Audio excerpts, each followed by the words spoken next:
Details చూద్దాం. చిత్తూరు జిల్లాలో TDP నేత దారుణ హత్యకు గురయ్యారు. తండ్రి కొడుకులపై కొడవలతో వైసీపీ నేత వెంకటరమణ దాడి చేశాడు. ఈ ఘటనలో రామకృష్ణకు తీవ్ర గాయాలయ్యాయి. ఆసుపత్రికి తరలిస్తుండగా రామకృష్ణ మృతి చెందాడు. తనకు ప్రాణహాని ఉందని రామకృష్ణ ముందే చెప్పారు. సెల్ఫీ వీడియో తీసిన గంటలోనే హత్యకు గురయ్యారు. పుంగనూరు మండలం కృష్ణాపురంలో ఈ ఘటన చోటు చేసుకుంది. 4 దఫాలంటే నన్ను ఆడ పడితే ఆడ పట్టుకొని కొట్టేది. నా కొడుకులు పట్టుకొని ఆడంటే ఆడ ఇది చేసేది. ఈ దాని రావద్దు, ఆ దాని రావద్దు, ఇది నాది అది నాది అనేది ఇట్లా బెదిరిస్తూ ఉన్నారు. నిన్న నా భూమికి మట్టి తోలుకుంటా ఉంటే వాళ్ళ ఇంటి ముందర తొక్కిన దానికి ఇట్లా పట్టుకొని డ్రైవర్ని పట్టుకొని కొట్టేసినారు. ఏం అట్లా కొట్టిండేది నేను అడిగితే నన్ను పట్టుకొని కొట్టేసినారు. మళ్ళీ నా కోడలు వస్తే నా కోడలను పట్టుకొని కొట్టినారు. మళ్ళీ నా కొడుకు వస్తే నా కొడుకును పట్టుకొని కొట్టేసినారు.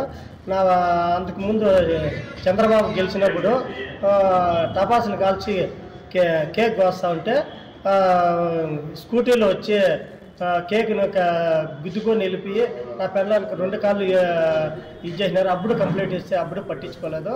కృష్ణ సంరామకలపల్లి పంచి సెల్ఫీ వీడియో తీసుకున్నటువంటి గంటలోనే టీడీపీ నేత హత్యకి గురైనటువంటి ఘటన చిత్తూరు జిల్లాలో చోటు చేసుకుంది. దీనిపై పూర్తి డీటెయిల్స్ ని మా ప్రతినిధి రవివర్మ అందిస్తారు. రవివర్మ. చందు, పొంగనూరు నియోజకవర్గంలో హత్య రాజకీయాల పరంపర కొనసాగుతా ఉంది. రామకృష్ణ అనే అతను టీడీపీ కార్యకర్తను ఇవాళ ఉదయం అతి దారుణంగా వైసీపీ నాయకులు హత్య చేశారు. ప్రధానంగా టీడీపీ నాయకులు రామకృష్ణకును సిపి నాయకులు అంటే వెంకటరమణ అలియాస్ వెంకటరమణ భార్య త్రివేణి అక్కడ వాలంటీర్ గా పనిచేస్తా ఉంది. వైసీపీ తరఫు వాలంటీర్ గా పనిచేస్తూ భర్త వెంకటరమణ వైసీపీకి కార్యకర్త నాయకుడిగా పనిచేస్తున్నాడు. ఈ నేపథ్యంలోనే ఆ పొంగనూరు కాన్స్టిట్యున్సీలో టీడీపీని అంచవెచ్చేందుకు అంటే పెద్దిరెడ్డి రామచంద్రరెడ్డి అండ చూసుకుని వైసీపీ శ్రేణులందరూ రెచ్చిపోతున్నారు. ఈ క్రమంలోనే గత టీడీపీ ఎన్డీఏ ప్రభుత్వం అధికారంలోకి వచ్చిన పెదప టీడీపీకి చెందినటువంటి రామకృష్ణ టపాసులు పేల్చే సంబరాలు చేసుకున్నారు. ఈ టపాసులు పేల్చే సంబరాల క్రమంలోనే వైసీపీ నాయకులు అయితే అడ్డుకొని అతని మీద అప్పుడే దాడి హెచ్చరించారు. ఇలాంటి సంబరాలకి ఇది స్థానం కాదని చెప్పేసి పదే ప్రకటనలు అయితే చేశారు. అయితే టీడీపీ నాయకులు మాత్రం తగ్గేది లేదని చెప్పేసి ముందుకు సాగుతూ వస్తున్నారు.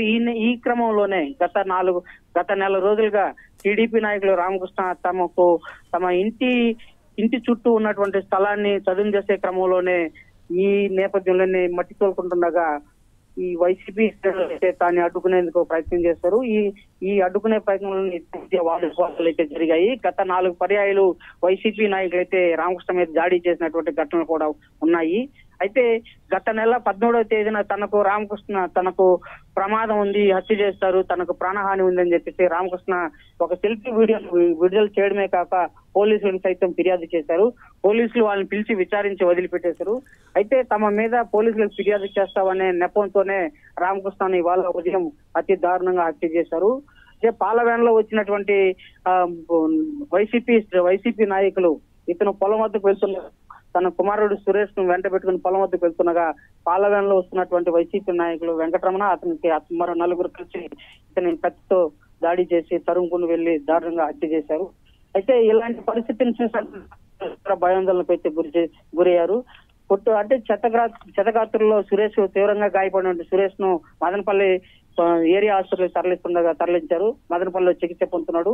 అయితే వెంకటరమణకు తీవ్రంగా గాయం అవడంతో మదనపల్లిలో పరిస్థితి కుదరదు అని చెప్పేసి పెద్ద హాస్పిటల్ తీసుకోమని చెప్పి డాక్టర్లు సూచించారు. ఆ మేరకు అతన్ని తిరుపతి రోయాకు తరలిస్తుండగా మధ్యలో కలిగిరి వద్ద కోసం చేరుకునేసరికి అతను మృతి చెందినట్లుగా ధృవీకరించారు పోలీసులు. ఆ మేరకు కేసు నమోదు చేసి అయితే దర్యాప్తు చేస్తున్నారు. హత్య రాజకీయాల పరంపర నిలువుగా పొంగనూరు నియోజకవర్గం నిలిచిందని చెప్పేసి భావిస్తున్నారు. అయితే ప్రజలు ఇలాంటి రాజకీయాల కారణంగా ప్రజలు తీవ్ర భయాందోళనకు గురవుతున్నారు. ఏ క్షణం ఏం జరుగుతుందనే భావన అయితే ప్రజల్లో నెలకొంది. పోలీసులు దీని పట్ల దృష్టి సారించి మరింత శాంతియుత వాతావరణాన్ని కల్పించాల్సిన అవసరం ఉందని చెప్పి ప్రజలు అయితే భావిస్తున్నారు. Chandu. Right Ravi Varma, thank you.